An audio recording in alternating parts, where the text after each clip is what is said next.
Ngopi, ngobrol pikiran di kota Cilegon. Saya Dewan, ayo kita ngopi.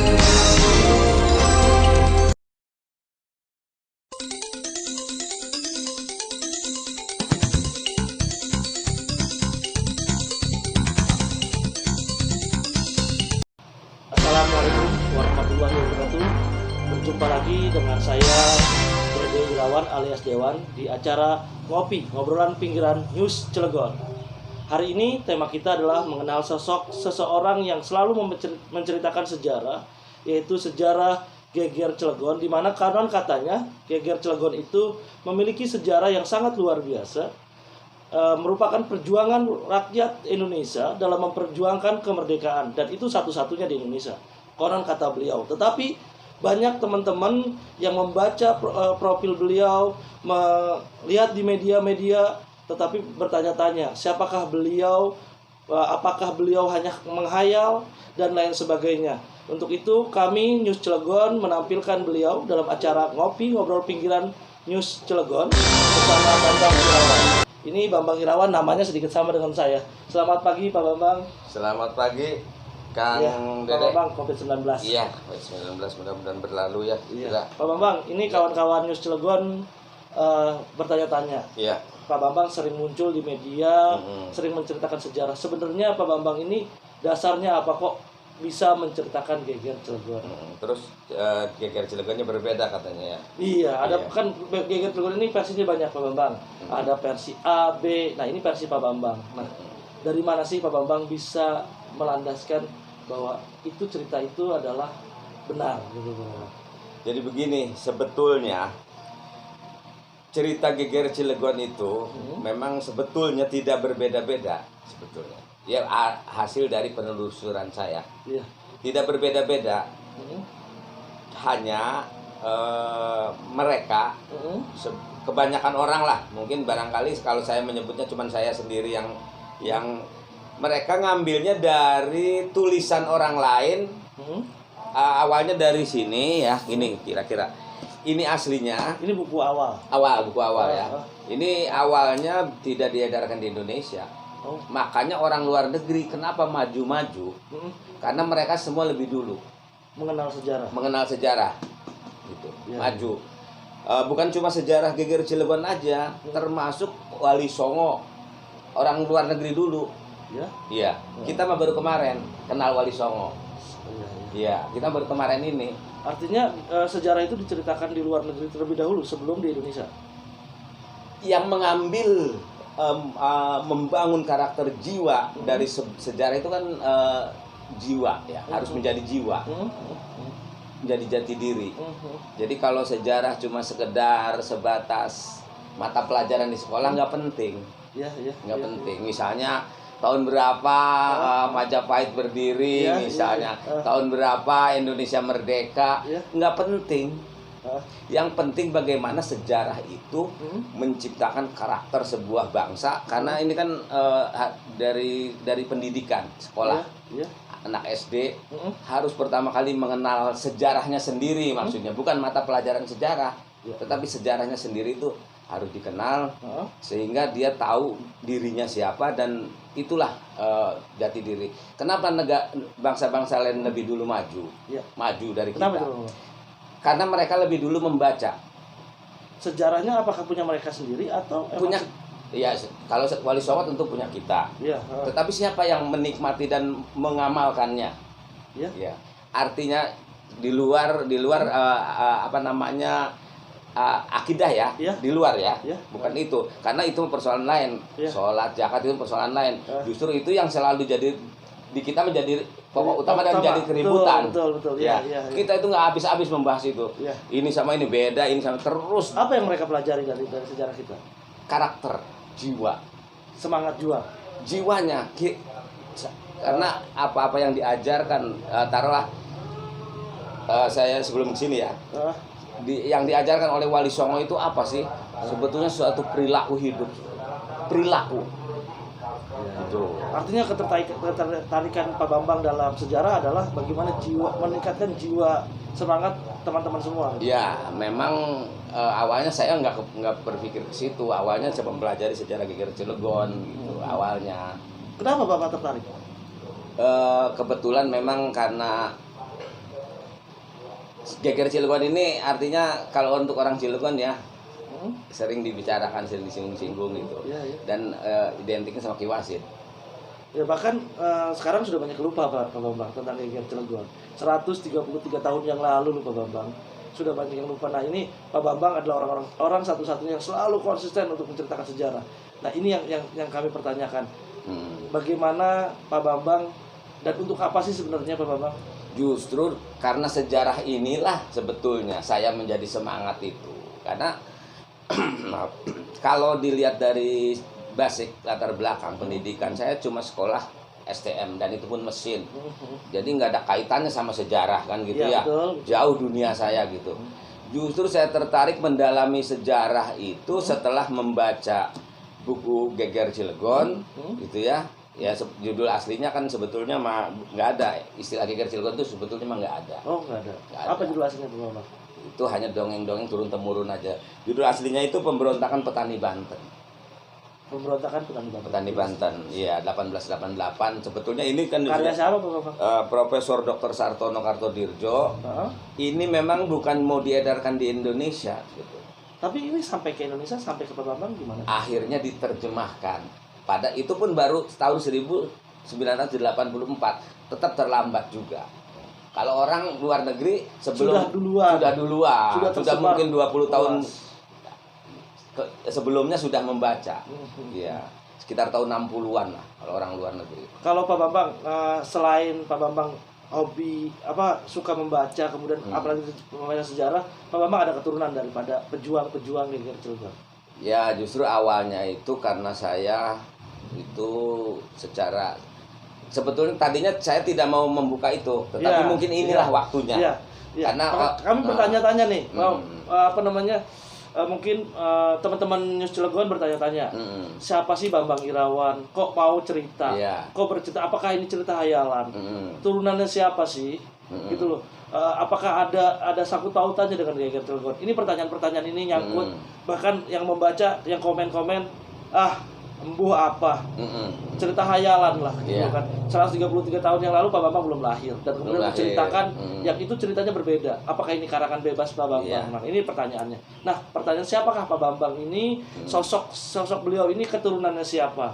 Apakah ada kaitannya dengan Geger Cilegon? Ya, silakan Pak Bambang. Jadi memang saya itu secara ini kalau dikaitkan ada turunannya memang ada. Ya, turunan dari Kiai Haji Muhammad Ahya. Haji Muhammad Ahya ini salah satu sosok pejuang di Geger Cilegon. Salah satu sosok pejuang di Geger Cilegon dan memang sebetulnya namanya banyak ya, akhirnya inilah makanya saya jadi semangat itu karena orang tidak mengenal Geger Cilegon itu hanya mengenal Ki Wasid. Ya, betul. Tetapi nama sebanyak ini ya. Ini pejuang semua. Pejuang semua dan Ki Wasid ada di sini. Ya. Termasuk Haji Muhammad Ahya ada di sini. Peranannya dulu sebagai apa Pak Bambang? Jadi berdasarkan informasi-informasi yang saya tampung, yang saya cari, yang saya terima dan terus menganalisa dari buku ini gitu ya. Berarti beliau ini adalah seorang sosok ulama sepuh. Dahulunya adalah ulama sepuh. Dulu ulama sepuh dulu. Berarti di atas Ki Wasid. Jauh. Usianya di atas Ki Wasid, jauh di atas Ki Wasid. Ada keterkaitan guru atau apa dengan Ki Wasid? Konon saya pertama kali dari keluarga ya, dari turunan-turunan ini ada yang pernah menyampaikan secara langsung bahwa Ki Wasid sebenarnya murid dari Haji Ahya, kata salah seorang keturunan. Jadi akhirnya ketemu semua tuh. Keturunan Ki Ahya itu ternyata banyak yang tadinya bukan saya anggap saudara, ternyata itu saudara semua gitu. Hampir secil Pak Bambang ini keturunan keberapa? Kalau saya kelima. Kelima dari Ki Ahya langsung. Dari Ki Ahya, ya.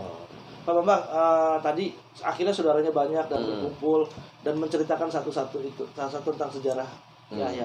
Nah selain gurunya Ki Wasit yang dianggap itu gurunya Ki Wasit, Ki Yahya ini saat berperan seperti apa? Nah, jadi kaitannya dengan Geger Cilegon ini menarik ini. Ini artinya nggak usah saya baca buku, tapi saya berbicara dari sini ya. Iya, iya. Ya.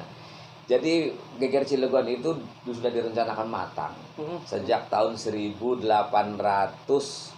bahkan dari 1876 Itu sudah direncanakan. sudah ada keinginan Rencana itu ya, ya. rencana untuk melakukan pemberontakan ini gitu Iya, ya. iya. Sudah ada hembusan ininya. Tetapi matangnya memang 1887. Perencanaan itu Perencanaan dimatangkan. matangannya 1887 kan, meletusnya 1888, taruh rentang waktu 1 tahun. 1 tahun. Perencanaan cukup lama ya Bapak Ya, ya. 1 tahun itu Haji Yahya itu tidak pernah ikut. Tidak pernah ikut dalam rencana. Iya, kalau saya baca di sini. Kan di Tapi sini katanya Pak Haji Yahya itu termasuk yang dipenjara yang sekarang menjadi SMP 1 Cilegon, itu betul? ya semua ditangkap di penjaranya di situ. Itu setelah Geger Cilegon ketangkapnya Haji Yahya. Iya, jadi begini. Begitu peristiwa ini terjadi 9 Juli pagi, harusnya pagi juga langsung menyerang Serang, gitu kan? Iya, iya. Menyerang Serang, dan sampai di Serang berarti kan sudah kalau sesuai perhitungan berarti Banten sudah merdeka tanggal 9 Juli 1888. Tapi tidak terjadi itu. Tidak jadi karena memang adanya faktor meleset perhitungan karena asisten residen gubernurnya lagi ada di Anyar. Seperti yang diceritakan di sejarah sebelumnya ya. Iya, di channel kita yang sebelumnya. Iya, udah pernah diceritakan gitu. Jadi ini hanya mengulas saja sedikit ya. Jadi Ki Yahya ini orang yang tidak terbunuh tetapi di penjara. Di hukuman gantung 11 orang. Ya, sempat di penjara dulu berarti. Di penjaranya lama, menunggu keputusan vonisnya di 1 tahun. Oh, jadi setelah Geger Cilegon 1 tahun berikutnya baru Ki Yahya Baru dihukum gantung. di penjaranya tepatnya di Yang jadi SMP Negeri 1 Cilegon. Saya tahunya dari mana ya, dari sini. Oh, gitu Pak Bambang. Iya. Nah, Pak Bambang melihat tadi Ki Yahya digantung. Nah, digantungnya di mana sih Pak Bambang? Nah, kalau yang digantungnya itu memang di sini juga tidak menyerangkan secara pasti. Ya. Tetapi saya punya analisa. Analisa itu kan berarti perkiraan-perkiraan yang saya ambil dari sini kemudian dimasukkan ke dalam akal dan pikiran, dianalisa. Oh, ternyata lokasinya itu yang sekarang jadi taman kota di Taman kota mana tuh? taman kota yang dulu bekas pasar. Oh, taman kecamatan Kecamatan Jombang. Iya, gitu. Itu lokasi yang untuk menggantung Untuk orang. menggantung orang di situ. 11 orang pejuang Geger Cilegon digantung di situ, ya. Kalau makamnya Ki Yahya sendiri setelah digantung? Setelah digantung nggak jauh dari situ dimakamkan di sebelah sininya. Namanya makam Kiai Pegantungan. Ada sampai saat ini. Iya, sampai saat ini, dan memang akhirnya Geger Cilegon itu kan tenggelam. Terkubur. Tidak ada yang mengangkat 133 tahun kecuali Ki Wasit, karena Ki Wasit itu konsen dengan mengangkat Ki Wasitnya saja sehingga orang taunya Ki Wasit Geger Cilegon itu. Nama-nama ini kan tidak terangkat. Ternyata begitu punya selidik dan sekarang terbukti satu-satunya monumen sejarah Geger Cilegon yang masih bisa dilihat dan saksi bisu lah itu Haji Yahya. Makam Haji Yahya. Makam Haji Yahya dan kitab-kitab Haji Yahya. Ada kitab-kitabnya Pak? 1 lemari. Itu di mana posisinya? Di Waringin Kurung. Kenapa bisa di sana? Keluarga atau? Turunannya. Oh, sampailah akhirnya di sana. Di situ. Kan Pak Bambang juga turunannya memegang kitab itu? Maksudnya menyimpan? Menyimpan kitab itu? Tidak. Kenapa diwaringin? Apa keturunan keberapa gitu atau? Sebetulnya keturunannya sama, cuma mungkin karena ini kitab. Keturunan kelima ya? Sama. Karena kitab itu kan berbeda. Adik atau kakak Pak Bambang? Di sana berarti kakak Misan. Oh, kakak Misan. Misannya karena orang tuanya itu kan ini Haji Yahya terus punya anak kan Ma'ad. Ya. Ma'ad terus Asif ini ya. Nah, Ma'ad sendiri ini punya anak banyak. Oh, gitu. Ya, ada 8. Ya. Ma'ad sendiri. Nah, saya kan dari yang nomor keluarga yang 8 itu. Di antara yang 8 itulah. salah satunya pegang kitab Pegang kitab. itu. Artinya sejarah yang diceritakan Pak Bambang ini bukan hanya khayalan ya Pak Bambang. Ada kitab dari Ki Ahya. Kitab Ki Ahya itu menceritakan sejarah atau menceritakan tentang apa Pak? Jadi kitab itu begitu disimpulkan itu menceritakan sosok siapa Ki Ahya itu. Oh, hanya sejarah sosok beliau ya? Iya, kalau sekarang mungkin orang punya kitab kayak saya Iya, biasa-biasa aja. diari lah, diari. Iya, diari. artinya nggak keren. Iya. Kalau orang dulu punya kitab satu aja udah dianggap orang kaya, karena mau belinya susah, Untuk mahal, beli kitab itu. mahal harganya. Bahkan saya juga dengar gitu ya dari beberapa sumber, kalau nggak punya sapi dijual nggak kebeli Untuk beli kitab. kitab pada masa-masa itu. Jadi Kalau kalau sekarang- punya satu lemari pada masa itu, bayangkan siapa beliau. Iya. Berarti sosok beliau itu adalah sosok yang sangat disegani, tokoh masyarakat yang juga memiliki harta kekayaan yang cukup lah Pak. Iya, terus kemudian kalaupun punya uang banyak duit ya kebeli kitab, kalau dia tidak hobi menyimpan ilmu, membaca, itu nggak mungkin dia beli kitab sebanyak itu. Iya. Itu kitabnya ada yang terbuat dari kulit ininya. Kulit apa itu Pak? Mungkin kulit apa ya, kulit kambing atau kulit apalah. Ini maksudnya sampulnya kulit. Oh, artinya nah terus Pak Bambang sebagai ulasan sejarahnya mengambil dari kitab-kitab itu. Kalau ulasan sejarahnya saya awalnya mengambil cerita Dari turun temurun. Oh, dari turun temurun. Turun temurun. Begitu saya ketemu buku ini, lah ini mah gitu. Hampir sama gitu. Ini mah yang suka diceritakan itu cuma kalau yang turun temurun biasanya sudah dihiasi Iya sedikit sih. mitos. Iya, mitos. Betul. Orang sekarang kan senang dengan mitos-mitosnya gitu. Ya, jadi mitos-mitos. Tapi kalau ini memang ini ilmiah berdasarkan data dan fakta yang ada di Belanda. Tapi kalau yang Pak Bambang ceritakan di channel-channel sebelumnya, bahkan di media-media lain, itu ada bumbu-bumbu atau emang betul faktanya seperti itu? Nah, ini pertanyaan yang harus diketahui oleh teman-teman Cilegon, News Cilegon. News Cilegon gini. Jadi ini satu-satunya buku yang tidak akan pernah ada bandingannya baik sekarang maupun masa yang akan datang. Buku ini tidak akan pernah ada orang yang bisa menulis seperti Sartono, dan Sartono pun banyak bukunya. Ini juga Sartono, tetapi berbeda. Kok bisa begitu? Ini tentang apa? Ini tentang masalah bahasa lain. Indonesia. Maksud saya orang satu pribadi Iya, dia sendiri, dia menulis buku banyak, tetapi tidak akan pernah ada yang sama dengan ini. Karena ini juga orang luar negeri, ilmuwan pada masa itu dari Universitas Yale, Universitas California, Universitas Monash University, guru-guru besarnya saja mengagumi buku ini pada masa itu, pada dulu waktu begitu selesai buku ini tapi bahasa Inggris, bukan ini. dalam bahasa Inggris ya? Iya, ini kan diterjemahkan. Iya. Mereka mengagumi, artinya zaman dulu kan negara orang kelihatannya kok lebih maju ya. Iya, betul. Padahal majuan ini dan itu terbukti. Maksudnya ini Indonesia maksudnya? Sartono lebih maju dan itu mereka datang ke Sartononya lebih maju. Mereka datang ke Universitas Gajah Mada di Yogyakarta hanya untuk menyanjung Sartono. Wow. Mengakui, artinya orang luar negeri hebatnya di situ sportif. Kalau Anda lebih hebat dari kita Apa ini. yang membuat jadi lebih hebat? Apakah tentang sejarah geger Cilegonnya atau tentang gaya penulisan Sartononya? Tentu saja memang kalau kisahnya juga menarik kan, sehingga dia menarik sekali. Sehingga dia juga kan pasti membaca, dan gaya penulisannya itu memang belum pernah dilakukan oleh sejarawan pada masa itu. Belum pernah ada. Ini adalah yang pertama kali metode yang dilakukan, karena dia tidak berhenti pada penulisan yang konvensional saja. Dulu kan biasa aja begitu ya penulis sejarah. Kayaknya sejarah ditulisnya seperti itu. Yang hanya tulisan dan biasa. Orang-orang dulu juga sudah melakukan ini, sudah melakukan namanya disertasi. Orang-orang zaman dulu di luar negeri sudah, mungkin orang kita mah belum kan. Kenapa? Apakah emang karena Pak Sartono sendiri langsung meninjau lokasi atau seperti apa? Hasil karyanya, pemikiran beliau. Iya. Jadi makanya saya juga akhirnya begini. Ini luar biasa. Pak Sartono ada di Belanda, kok menceritakan Cilegon tahu. itu kalau tidak ada yang mengasih tahu, membimbing secara energi, Iya. ya energi larinya, ini data. Data itu di Belanda. Di Belanda. Berarti artinya Belanda mencatat semua kejadian di Indonesia. Kejadian waktu geger Cilegon dicatat semua.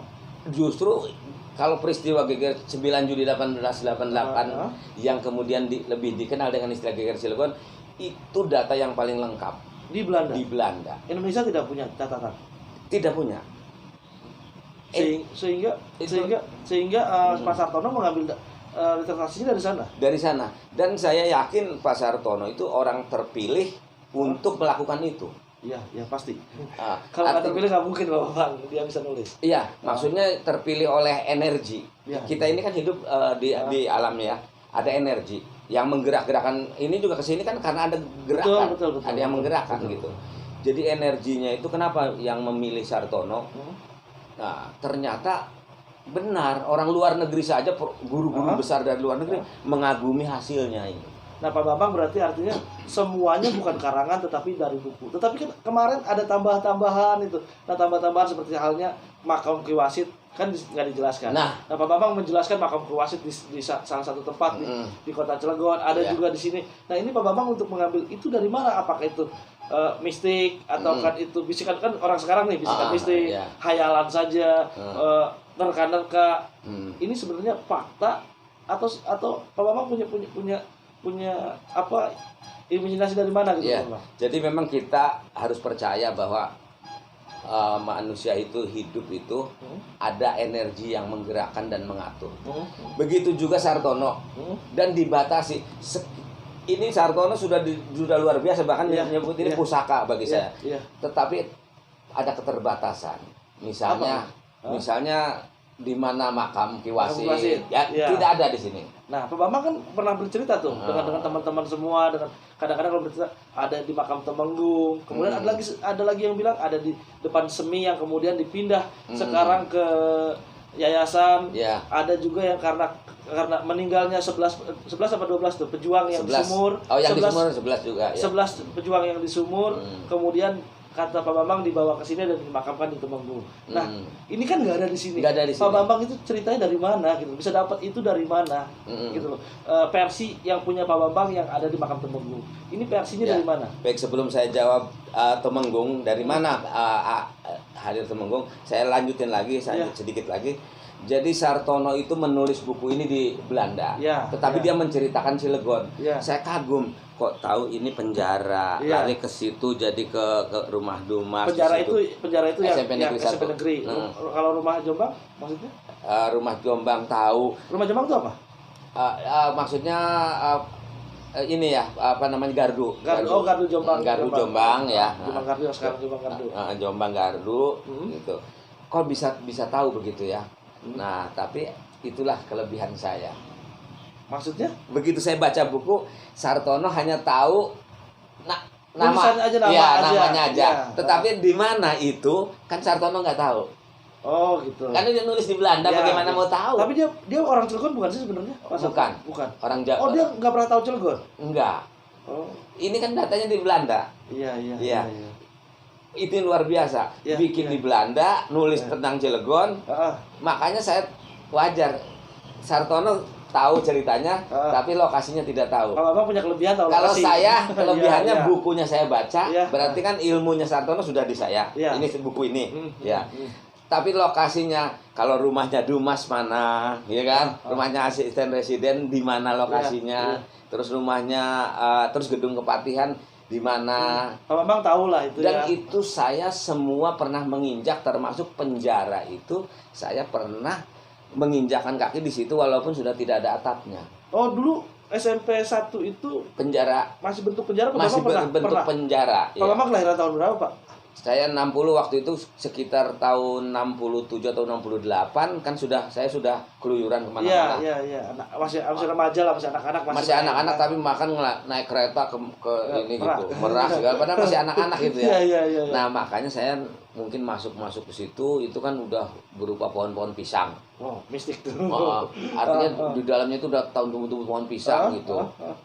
sudah tidak ada atapnya, tapi jeruji-jerujinya, tembok-temboknya Jeruji masih ada dulu. Masih ada dulu. Sekarang kan sudah tidak terlihat lagi, bahkan anak sekarang nggak tahu bahwa SMP 1 itu dahulunya adalah kenangan sejarah orang pejuang kita di penjara ya Pak Bambang ya.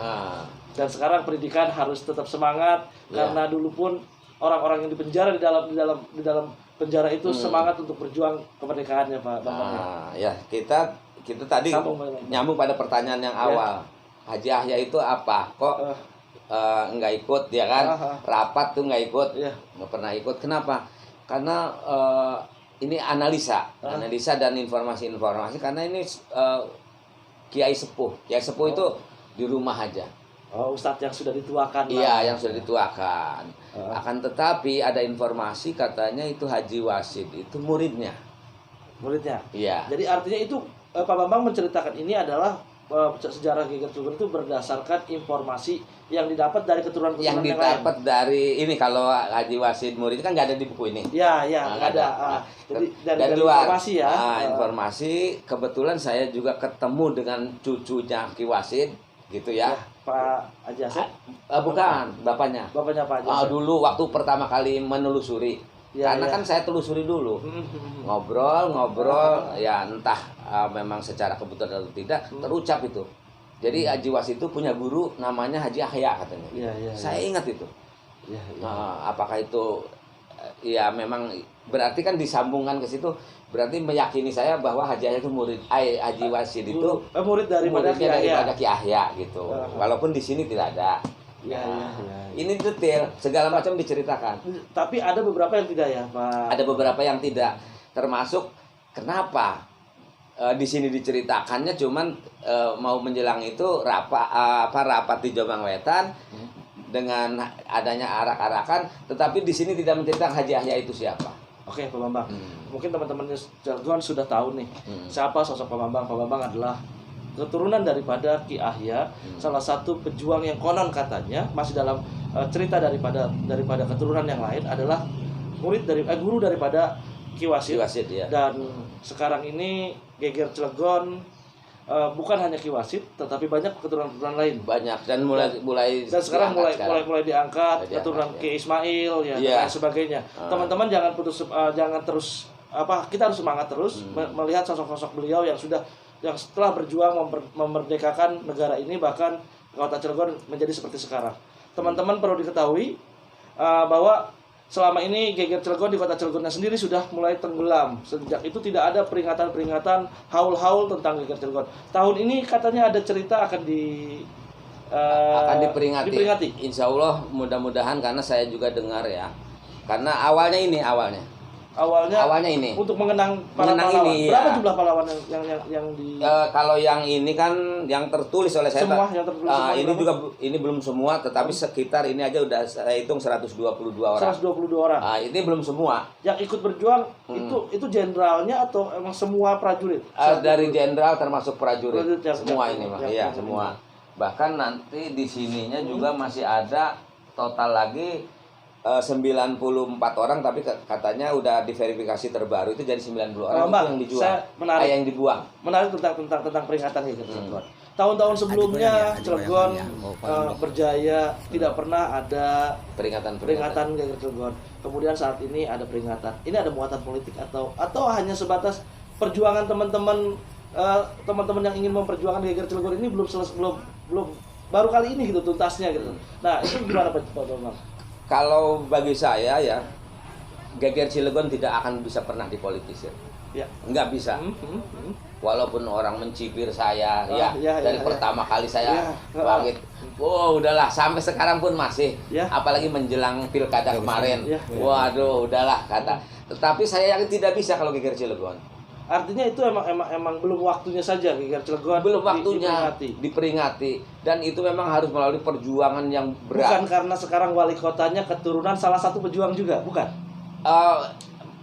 Tapi memang ada, tetapi kan artinya walaupun bagaimana kalau masyarakat sudah mendesak mau siapapun wali kotanya, kalau sudah turun seperti ini nggak akan bisa menolak. Berarti para keturunan pejuang Geger Cilegon ikut turun semua untuk betul, mengadakan karena ini saya yang mengawali dan saya yang mengumpulkan orang. Artinya bukan ada bisik-bisik tetangga. Oh, enggak. bukan. Bukan. Bahkan Bukan kayak dulu zaman mau memperjuangkan geger Cilegon ya, bukan ya dengan bisik-bisik. Ini terang-terangan. saya itu ke sana kemari mengajak artinya dari dulu saya begitu. Cuma belum direspon sama teman-teman. Mungkin teman-teman ngapain sih gitu ya, ngapain. Nah, lama-lama kan mereka terpanggil. Ini loh satu-satunya sejarah besar bangsa Indonesia, satu-satunya sejarah perjuangan bangsa Indonesia merebut kemerdekaan dari pemerintahan Hindia Apa yang Belanda. dilakukan saat peringatan Pak Bambang? Nah, karena ini pandemi, yang penting ini dari sekian ini nama-nama ini 122 ditambah 99 orang itu akan dibuatkan piagam. Di siapa yang buat? Panitia. Panitia melalui pemerintah Kota Cilegon atau panitia? Panitia sendiri. Panitia sendiri yang buat. Ini acaranya acara masyarakat. Semua keturunan akan diundang. Keturunan dari 122 ditambah 90 itu apa akan diundang? Bukan akan diundang, harus diundang. Tetapi kan undangnya kemana? Oh, masih banyak yang tidak masih ketemu. Banyak yang terdeteksi itu sekitar kurang lebih 10. Mungkin secara simbolik 10 orang itu yang menerima. Ya. Tetapi yang lainnya bagaimana? Kan gitu ya. Berarti termasuk wali kota Cilegon akan menerima piagam karena keturunan. Oh, termasuk. Keturunan dari Arsatowil. Ya, akan menerima. Jadi ini bagaimana ini yang lainnya? Tetap dibuat itu sebagai dokumentasi nanti di pemerintahan, adanya di Disbudpar, saya bilang. Simpan. Nanti kalau kapan-kapan itu ada yang datang anak keturunannya, serahkan. Artinya akan Pak Bambang CS panitia peringatan geger Cilegon ke 133 ini akan memberikan piagam kepada para pejuang yang telah gugur semasa geger Cilegon. Iya, ya artinya ada yang gugur digantung, ada yang gugur mati karena usia, kan gitu ya, nggak semuanya. Jumlahnya emang segitu atau sebenarnya banyak sih yang ikut? Oh, masih banyak. Cuman saya mendapatkannya juga ini. Dari mana dapat ini, Pak Bambang? Makanya saya bilang buku Sartono itu lengkap. Oh, ada di buku Sartono. Jadi saya ambilin, sekarang bayangkan. Ini nama 122 ya. Iya. Nah, bayangkan sekarang. Baca buku, di sini nyebut nama itu, catat. Oh, Pak Bambang begitu. Terus ada nama yang catat. Bayangkan itu berapa tahun saya mengumpulkan nama dari buku ini. Oh, artinya nama-nama ini ada di buku ada ini di Belanda. Tapi sebenarnya yang ikut berjuang banyak ya, Pak Bambang. Lebih banyak dari ini. Lebih banyak. Ini Mbak, istilahnya mungkin saya gambarkan nggak nyampe 10%-nya. Nggak sampai 10%. Nggak sampai 10% ini. Nama-nama ini 100 lebih ini. Meski perjuangan Cilegon sempat tidak terus ya Pak Bambang karena gugurnya 90 ditambah 122 orang ini ya Pak Bambang. Jadi bukan tidak lanjut. Memang itu salah satu gerakan revolusi pertama bangsa Indonesia itu geger Cilegon gitu. Jadi memang ini harus yakin bahwa sebelum alam semesta ini diciptakan, itu sejarah sudah diciptakan terlebih dahulu. Iya, sudah ada, sudah tertulis. Betul. Termasuk geger Cilegon juga gagal. Iya. Kenapa gagal? Iya. Nah, pertanyaannya kenapa? Ini kan para kiai loh. Betul. Di Banten mau mendirikan lagi negara Islam, sementara ini kan negaranya dipimpin oleh orang kafir gitu. Betul. Kenapa gitu kan? Ternyata mereka inilah yang menebus darah proklamasi. Maksudnya? Kita proklamasi tidak berdarah-darah, cuma membaca doang. Karena sudah ditebus oleh para syuhada ini. Justru darah-darahnya itu korban-korbannya di Jepang. Oke teman-teman Cilegon, kali ini kita obrol panjang sudah dengan seorang yang sering menceritakan sejarah, namun teman-teman nggak tahu ternyata beliau adalah sosok dari keturunannya salah satu pejuang geger Cilegon, termasuk Kiai Sepuh. Dan cerita yang diceritakan oleh beliau adalah bukan karangan bebas, tetapi turun-temurun diceritakan oleh keluarga besarnya sehingga sampai ke Pak Bambang. Dan ditambah dengan referensi buku yang luar biasa, karya yang sangat luar biasa. Nah, ini yang ada di beliau. Teman-teman, sebentar lagi kita akan memperingati peringatan geger Cilegon 9 Juli 2001 sekarang. 2021 ya. Ya, 2021 saat ini.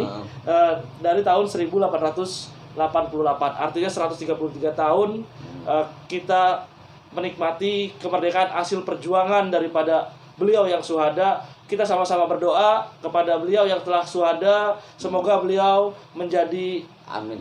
Menjadi surga, Iya. menjadi lebih mereka di sana ditempatkan di posisi yang terbaik karena kita cucu-cucunya saat ini bahagia. Teman-teman semua, Di akhir ini karena istimewa mengucapkan dulu apa tuh? kepada masyarakatnya mengucapkan selamat menjelang perayaan ini. Ya.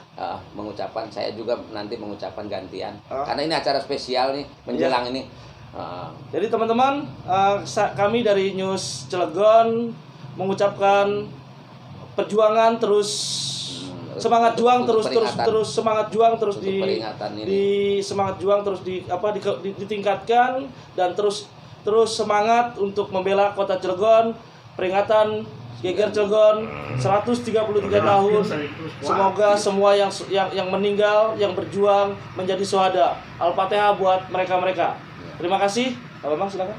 Ya, saya juga dari workshop Bengkel Sejarah iya. Geger Cilegon ini mengucapkan kepada masyarakat Cilegon yang sebentar lagi akan merayakan peringatan, bahkan sekarang saya dengar Iya. peringatan perang Geger Cilegon gitu. Namanya ditambah perang. Ditambah perang. Dan memang itu betul. Jadi selamat kepada masyarakat Cilegon yang akan merayakan perang Geger Cilegon 133 tahun, tetapi untuk yang pertama kalinya di Cilegon. Sukses buat teman-teman semuanya, yang itu aja. Oke teman-teman, semoga apa yang diceritakan Pak Bambang kita menjadi inspirasi kita. Dan saat ini sedang pandemik, di mana semalam sudah turun instruksi bahwa PPKM jaga jarak dan terus menggunakan masker, jangan lupa cuci tangan dan jangan berkerumun. Terima kasih dari saya Dede Irawan alias Dewan. Assalamualaikum warahmatullahi wabarakatuh. Waalaikumsalam. Seputar Banten.